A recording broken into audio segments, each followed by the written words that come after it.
जी। Last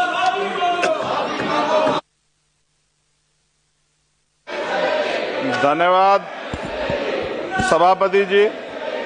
Manipur देश का अभिन्न अंग है, वहां महिलाओं एवं बच्चों की सुरक्षा सुनिश्चित की जाए। यह केवल एक राज्य का नहीं बल्कि यह मुद्दा देश की अस्मिता और गरिमा से जुड़ा हुआ है। अतः वहां शांति व्यवस्था बहाल कर महिलाओं एवं बच्चों को सुरक्षित माहौल प्रदान किया जाए। मणिपुर की घटना की वजह से अंतर्राष्ट्रीय स्तर पर देश की छवि खराब हुई है। मुझे ऐसा लगता है ये तभी होता है जब सरकार को कुर्सी से ज्यादा प्यार होता है और जनता के हित से कम प्यार होता है। न्यूनतम समर्थन मूल्य किसानों को मिले, बिजली के बिल माफ हो, किसानों का कर्ज माफ हो। सरकार को समझना होगा कि किसान मजबूत होगा तभी देश की अर्थव्यवस्था मजबूत होगी। खाद पर सब्सिडी बढ़ाई जाए, यूरिया नहीं मिल रहा है, खाद का वितरण पारदर्शिता लाई जाए।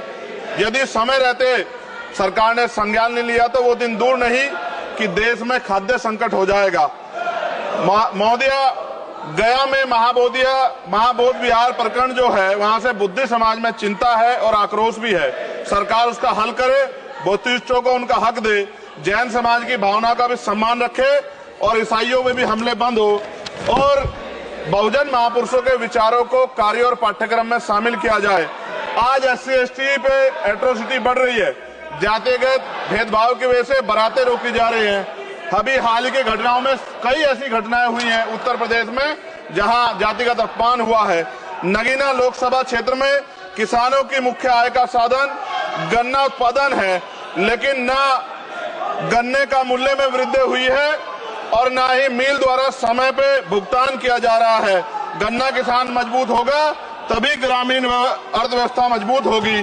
साथ साथ SC/ST का प्रमोशन में रिजर्वेशन नहीं दिया जा रहा है, उल्टा निजीकरण करके नौकरी खत्म की जा रही है, बैकलॉग नहीं भरा जा रहा है, पुरानी पेंशन बहाल नहीं की जा रही है।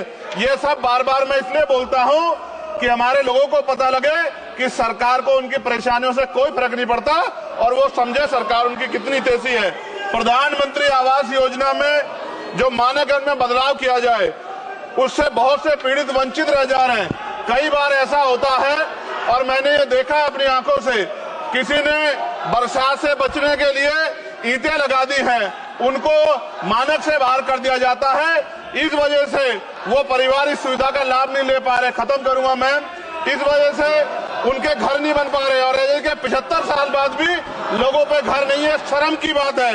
नगीना लोकसभा क्षेत्र में केंद्रीय विद्यालय खोले जाएं और जो पहले से संचालित केंद्रीय विद्यालय हैं उनमें किताबों से लेकर सभी आवश्यक एवं पर्याप्त सुविधाएं सुनिश्चित की जाएं ताकि क्षेत्र के बच्चों को गुणवत्तापूर्ण शिक्षा प्राप्त हो। और अंत में मैं खत्म करते हुए कहना चाहता हूं, अभी ईद का त्योहार आ रहा है, हम भी ये देखेंगे और देश भी ये देखेगा कि सरकार उनको कितनी मदद करा के उस आयोजन को, उस त्योहार को मनवाने में मदद करेगी, जैसे अन्य धर्मों को लगातार मदद कर रही है। क्योंकि भारत एक धर्मनिरपेक्ष राष्ट्र है। मोदी जी, खत्म कर रहा हूँ, खत्म करिए। तो आवाज का हाल देख लो आप, क्या करिए, कंप्लीट करिए प्लीज। भारत एक धर्मनिरपेक्ष राष्ट्र है, लेकिन मैं ऐसा समझता हूँ जिनकी सरकार है उन्हीं की बात होगी।